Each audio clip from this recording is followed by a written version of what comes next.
The Miracle of Enzim halaman 111. Dimatikan oleh asam lambung. Oleh sebab itulah baru-baru ini dilakukan perbaikan dan yogurt pun dipasarkan dengan slogan Lactobacillus yang berhasil mencapai usus Anda. Namun, bahkan jika bakteri ini mencapai usus, apakah memang mungkin mereka dapat bekerja sama dengan bakteri-bakteri yang bermukim dalam usus? Alasan saya mempertanyakan klaim mengenai yogurt ini adalah karena dalam konteks klinis, karakteristik usus mereka yang mengkonsumsi yogurt setiap hari tidak pernah baik. Saya menduga keras bahwa bahkan jika lactobacillus di dalam yogurt dapat mencapai usus hidup-hidup, mereka tidak mengakibatkan usus bekerja dengan baik, malah hanya mengacaukan flora usus. Lalu, mengapa banyak orang yang merasa bahwa yogurt efektif dalam memperbaiki kesehatan mereka? Bagi banyak orang, yogurt seolah menyembuhkan konstipasi, namun penyembuhan ini sesungguhnya adalah suatu kasus diare ringan. Beginilah hal ini mungkin bekerja. Orang dewasa tidak memiliki cukup enzim yang menguraikan laktosa. Laktosa adalah gula yang terdapat di dalam produk-produk susu, tetapi laktase yaitu enzim yang menguraikan laktosa mulai berkurang jumlahnya dalam tubuh kita. Selama kita tumbuh dewasa, kalau dipikir hal ini cukup alami karena susu adalah sesuatu yang diminum oleh balita, bukan orang dewasa. Dengan kata lain, laktase adalah enzim yang tidak diperlukan oleh orang dewasa.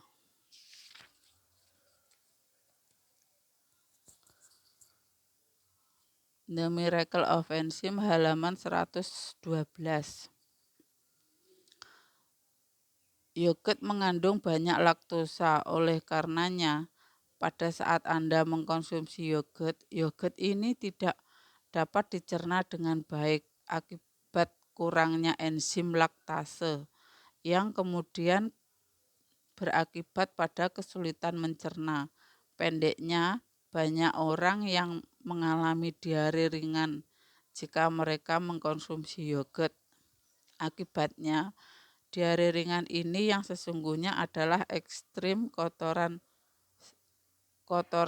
stagnan yang selama ini terakumulasi dalam usus besar secara keliru dianggap sebagai pengobatan terhadap konstipasi. Kondisi usus Anda akan memburuk jika Anda mengkonsumsi yogurt setiap hari. Saya dapat mengatakan hal ini dengan yakin berdasarkan hasil pengamatan klinis saya. Jika Anda mengkonsumsi yogurt setiap hari, bau kotoran dan gas Anda akan menjadi semakin tajam. Inilah suatu indikasi bahwa lingkungan usus Anda semakin memburuk. Alasan timbulnya bau tersebut adalah karena racun tengah diproduksi di dalam usus besar. Oleh karena itu, walaupun banyak orang membicarakan efek-efek kesehatan yogurt secara umum dan perusahaan-perusahaan yogurt dengan senang hati menggembar-gemborkan produk mereka, dalam kenyataannya banyak hal menyangkut yogurt yang tidak baik bagi tubuh Anda. Seperti yang telah saya kemukakan di depan, kini kita telah memasuki suatu masa saat kita menjaga kesehatan kita sendiri daripada hanya menerima informasi yang diberikan seseorang.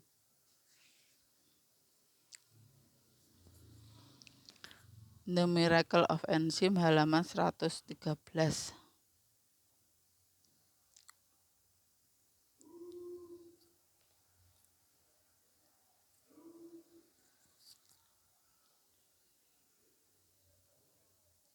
diberikan kepada Anda. Kebenarannya juga perlu dipastikan dengan menguji informasi itu pada tubuh Anda sendiri. Saat mengatakan Anda harus mengujinya dengan tubuh Anda sendiri, maksud saya bukan hanya dengan memakan atau mencoba sesuatu yang lain. Orang yang percaya bahwa yogurt menghilangkan konstipasi karena menyebabkan diare tidak melihat keseluruhan gambarannya. Mengujinya dengan tubuh Anda sendiri berarti pertama-tama mendengarkan nasihat terbaik yang bisa Anda dapatkan, kemudian mempraktekannya, dan akhirnya memeriksakan saluran pencernaan Anda secara teratur kepada seorang dokter terpercaya. Dengan cara ini, Anda akan dapat mengonfirmasi atau menolak hasil-hasil nasihat orang lain.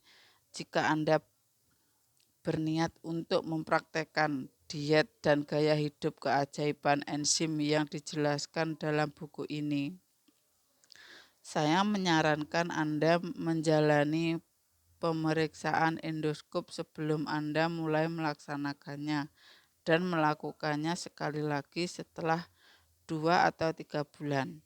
Tanpa diragukan, Anda akan melihat perubahan-perubahan dramatis yang baik dalam karakteristik lambung dan usus Anda. Agar dapat menjalani hidup berumur panjang dan sehat, janganlah disesatkan oleh suara-suara yang datang dari luar. Condongkanlah kepada Anda dan dengarkanlah suara-suara yang datang dari dalam tubuh Anda sendiri.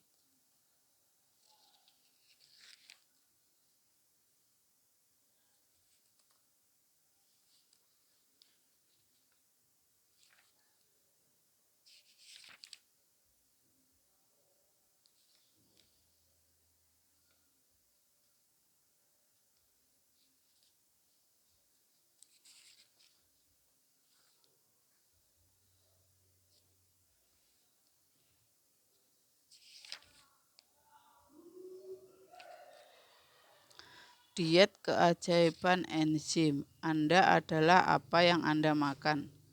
Demikian kata pepatah, penyakit hidup dan kesehatan adalah hasil dari yang Anda makan sehari-hari. Pada tahun 1996 dengan dipengaruhi oleh laporan Miguieren di Amerika Serikat, Departemen Kesehatan, Tenaga Kerja dan Kesejahteraan Jepang memutuskan untuk mengubah nama yang pada saat itu dikenal sebagai penyakit usia dewasa seperti kanker, penyakit jantung, penyakit liver, diabetes, penyakit pembuluh darah otak, hipertensi, dan hiperlipidemia atau kolesterol tinggi menjadi penyakit gaya hidup. Melalui pemeriksaan ulang hubungan antara makanan dan kesehatan, jelaslah bahwa The Miracle of Enzym halaman 116 bahwa penyakit ini disebabkan oleh kebiasaan-kebiasaan gaya hidup bukan karena usia. Namun dalam kedokteran barat modern, pasien hampir tidak pernah ditanya sejarah kebiasaan makan mereka. Saya yakin alasan bahwa kolitis ulcerativa, penyakit Crohn, penyakit jaringan ikat, dan leukemia disebut penyakit tak tersembuhkan dengan penyebab tak diketahui, muncul dari kurangnya informasi terpercaya mengenai perbedaan pilihan makanan setiap orang. Jika lebih banyak penelitian dilaksanakan mengenai hubungan antara sejarah kebiasaan makan dan penyakit, seharusnya kita dapat mengubah penyebab tak diketahui menjadi diketahui.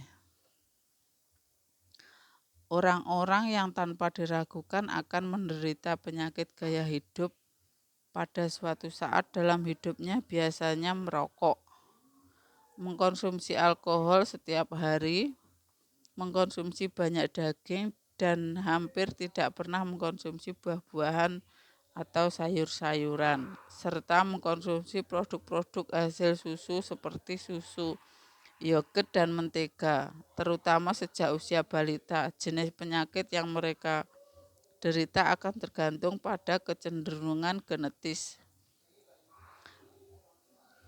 dan lingkungan mereka. Contohnya mereka yang secara genetis memiliki pembuluh darah arteri yang lemah akan menderita hipertensi, arteriosklerosis atau penyakit jantung, dan mereka yang memiliki ginjal yang lemah mungkin akan menderita diabetes. Pada wanita, fibroid, kista indung telur, dan penyakit pada payudara dapat berkembang menjadi kanker. Sementara pada pria, The Miracle of Enzyme halaman 117. Kelenjar prostat yang membesar dapat berkembang menjadi kanker prostat, dan mereka mungkin juga akan menderita kanker paru-paru, polip usus besar, dan artritis atau radang sendi. Walaupun jenis penyakit bergantung pada faktor-faktor genetis dan lingkungan. Tanpa dapat disangkal, orang-orang yang memiliki gaya hidup seperti ini akan menderita suatu jenis penyakit.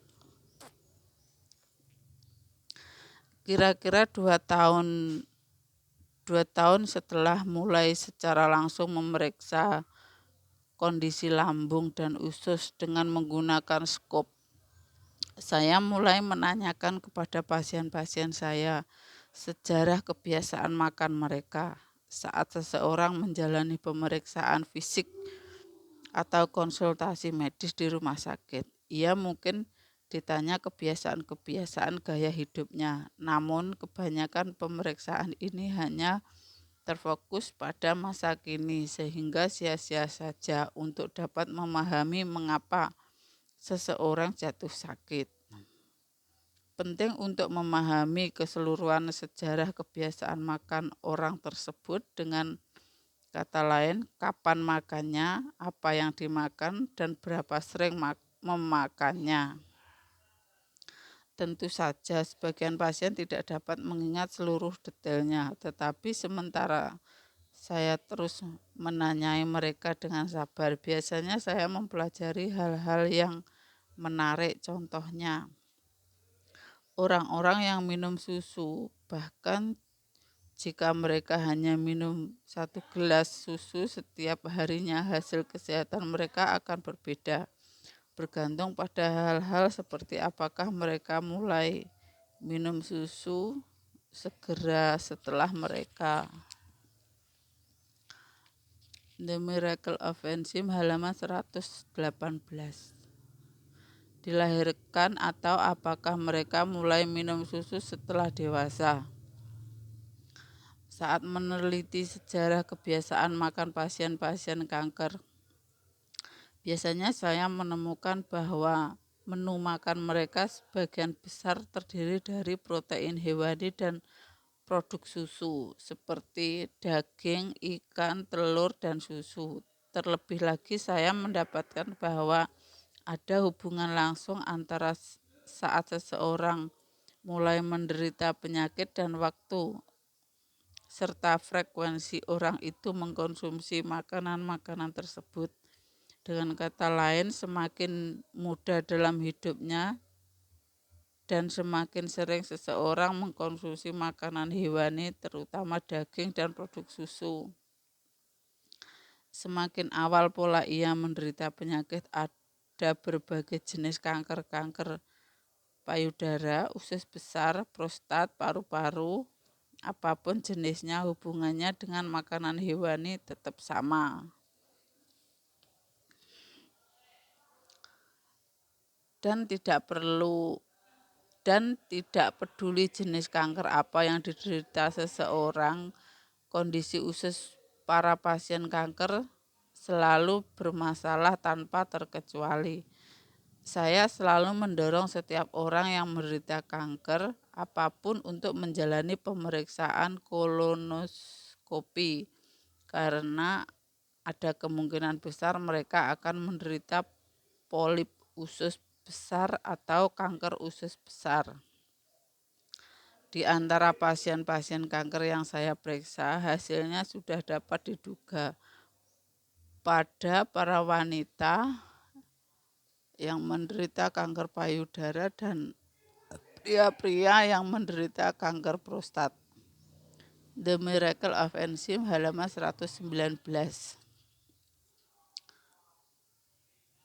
Probabilitas untuk menemukan abnormalitas dalam usus besar mereka memang tinggi. Dengan semakin banyaknya dokter di Amerika yang mulai menyarankan pasien-pasien kanker payudara, prostat, dan jenis-jenis kanker yang lain untuk menjalani pemeriksaan kolonoskopi, praktek ini pun semakin diterima secara luas di Amerika. Jika pembaca buku ini saat menderita atau pernah menderita kanker, saya menganjurkan Anda menjalani pemeriksaan kolonoskopi sesegera mungkin.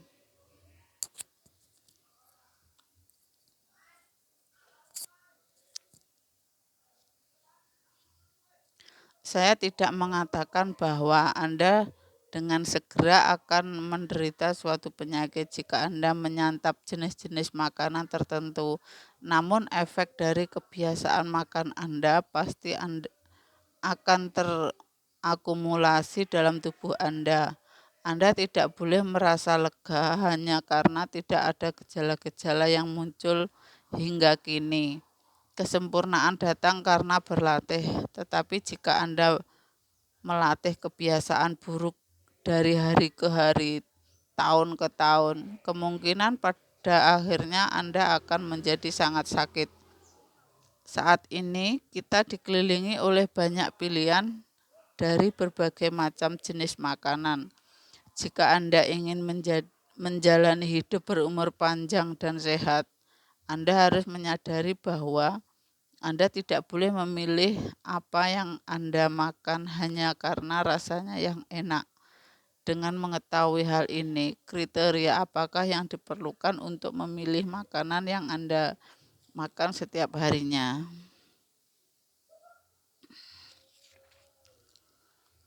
The Miracle of Enzym halaman 120. Makanlah makanan yang mengandung banyak enzim.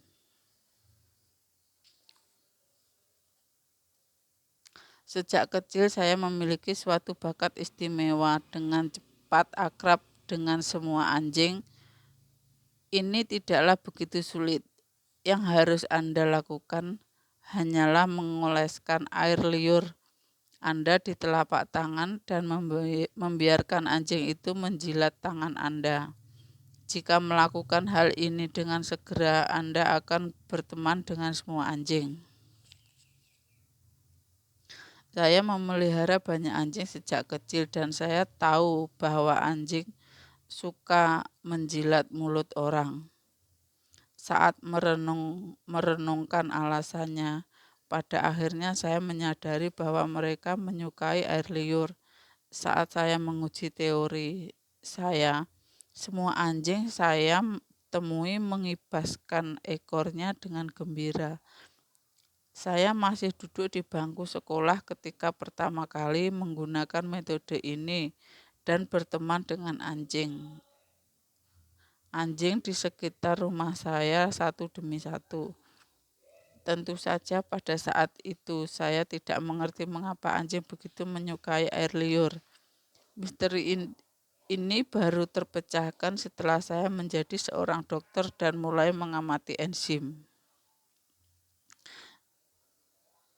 Itu dia, anjing menginginkan enzim yang terdapat dalam air liur. Dari sini saya juga mulai memperhatikan bahwa semua hewan mencari enzim.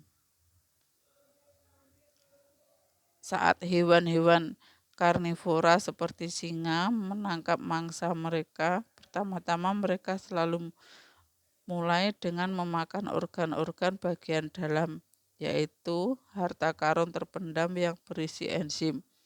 Bangsa Eskimo yang hidup di daerah-daerah sangat dingin